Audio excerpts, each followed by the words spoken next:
Hello guys. This is Sion Jones, also known as Wallace and Gromit Forever, and I'm here to read you today's scary story. It's called Rings on Her Finger. Daisy Clark had been in a coma for more than a month when the doctor said that she had finally died. She was buried on a cool summer day in a small cemetery about a mile from her house. May she always rest in such peace, her husband said. But she didn't.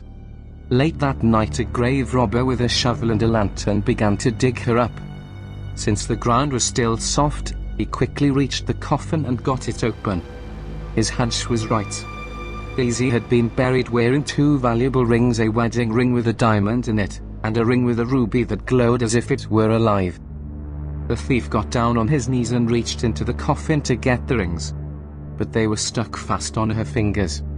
So he decided that the only way to get them was to cut off her fingers with a knife.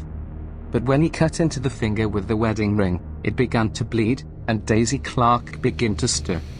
Suddenly she sat up. Terrified, the thief scrambled to his feet. He accidentally kicked over the lantern, and the light went out. He could hear Daisy climb out of her grave.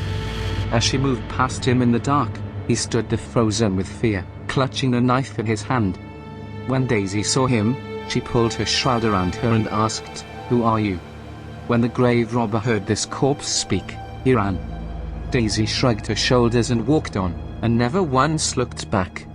But in his fear and confusion, the thief fled in the wrong direction. He pitched headlong into her grave, fell on the knife, and stabbed himself. While Daisy walked home, the thief bled to death.